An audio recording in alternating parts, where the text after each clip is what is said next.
Coming up on this edition of Southwest TV News. 32 swimmers from across the province recently tested their agility in an open water swim at the Saskatchewan Landing. The trials were intended to give the swimmers a first-hand experience of an open water swim, which will be one of the many sports at the Summer Games. It's that time of the year for enjoying the great outdoors, and for many, a summer vacation. And as you finalize your travel plans, ensuring your home is secure while you're abroad is something the RCMP continue to remind you of. Now through the end of August is prime season for severe thunderstorm activity on the prairies, with approximately 12 tornadoes reported each year in Saskatchewan.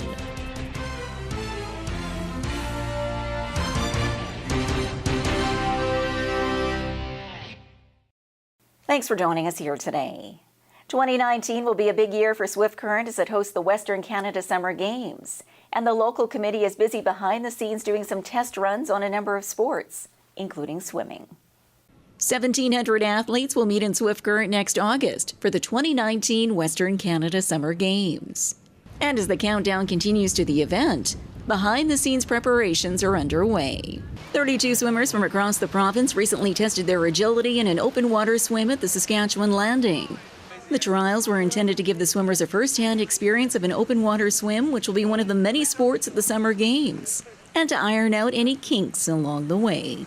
No one's done anything like this before in Saskatchewan. This is an absolute first. It's been over a generation since a swim like this has happened in Saskatchewan, and the rules have changed so much that the safety that was involved in today's event has never been done in this province. So today, while it's a very nice day, it is a little windy, and so figuring out how to keep the kayaks stable that are on the course with the athletes, and just for the athletes dealing with the waves and making sure that they can see all the markers in the water too. So we're learning things about that, some in terms of even what kind of equipment we use, kayaks versus jet skis versus motorboats, like what we have there for safety. And so the wind has been a challenge there, but we've prepared and we've learned a lot, and we'll make some changes for next year. A new and exciting experience for these swimmers as they face numerous challenges out in the water.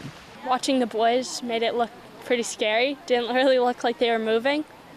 And then it was just like nerve-wracking because whenever I try something new, it's like scary. Really like just to keep going and like get to the next buoy. Take it like each buoy is like 500 meters apart, so just take it like 500 meters at a time. Trying to fight against the waves and the major headaches and stomach aches that I got. I took breaks along the way, and I tried to just pace myself and slow down and catch my breath when I needed it. While others aim for their personal best in anticipation of training for next year's Summer Games. I was really nervous. I used to be pretty good at distance, but over the years it's just gotten worse, and I didn't know how doing distance in open water would be. Yeah, my strategy was to get an early lead and just hope I could keep up with it the whole time, and just make sure I didn't lose my way. In the coming weeks, the Games Committee will be hosting additional test runs for other sports, with the opportunity for volunteers to get involved. We have two other test events that we're doing this summer, the triathlon event on the Sunday of the August long weekend, and then a 2-day cycling event 2 weeks later. And so we still need some volunteers to help with those events. And we are also looking for people to be part of venue teams starting up this fall. And so if people are interested in being part of committees and actually a venue team that's running a sport at a venue, they can contact our office for more information or just check out our website at 2019wcsg.ca. The 2019 Western Canada Summer Games are set for August 9th through the 18th in Swift Current, with 1,700 athletes competing in 16 sports.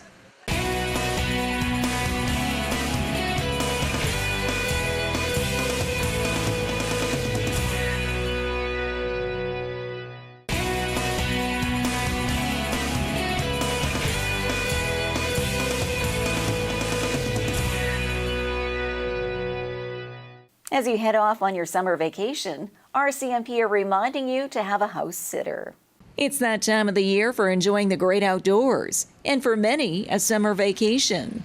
And as you finalize your travel plans, ensuring your home is secure while you're abroad is something the RCMP continue to remind you of. Yeah, exactly. Obviously, the best solution or way to victim-proof yourself is to have someone that you trust stay in your home, because then obviously it is lived in. But maybe talk to your neighbor, see if they'll park one of their vehicles on your driveway every now and then. Ensure that any ladders or tools that are in your yard are locked up or out of sight. We don't want to have anybody have the easy access or provide them with an opportunity to climb through a window. Make sure your windows and doors are all locked. Some other things you can do are put timers on your lights inside your house, and possibly maybe a desk lamp or something like that. And then outside you can also put motion detector lights on. Make sure those are working, and not only make sure they're working, but to make sure light bulbs aren't burnt out. RCMP further reminds you that alerting everyone on social media of your travel plans and the length of your trip is not the best decision. We even discourage people to post pictures on Facebook when they're down there, but that's not quite as critical as it is to advertise and invite thieves to set up it on their day planner as to when you're going to be gone and on social media. By taking a few simple steps in advance and letting only those closest to you know of your overall travel plans, you can fully enjoy your vacation and keep thieves at bay.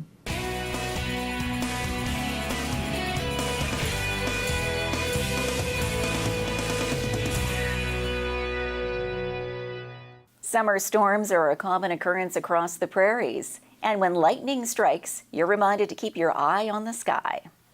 Now through the end of August is prime season for severe thunderstorm activity on the prairies, with approximately 12 tornadoes reported each year in Saskatchewan.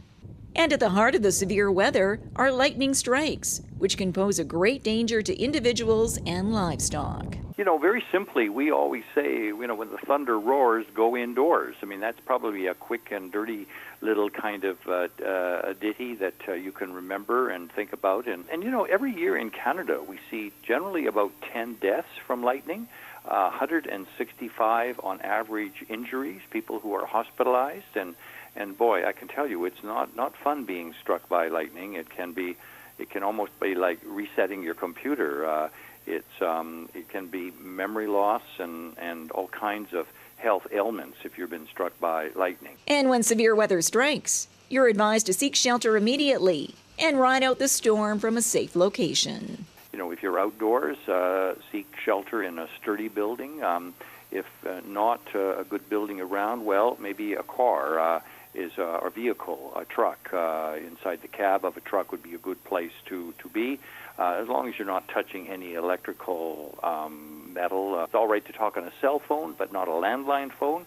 Stay away from plumbing. If you're near water, head to shore soon. But it's a matter of taking shelter. And if the vehicle's not around or no shelter, well, you don't want to be the highest object in a field. So clearly, stay away from any trees or tall structures that could not attract lightning, but conduct the lightning into the ground. And remember that most people who are killed and injured by lightning are not hit directly by lightning. It's usually a ground flash. It hits the ground, travels along the ground, and comes up tree roots or plumbing, and then zaps you. Or what we call a side flash. It hits a tree and then bounces or over to you, maybe standing near a tree. Weather alerts generally are issued early in the day as systems begin to develop. Then Environment Canada will issue watches and warnings for specific areas as the weather system intensifies. Therefore, by keeping your eyes on the sky and being aware of the weather forecast throughout the day, you can enjoy a safe summer season.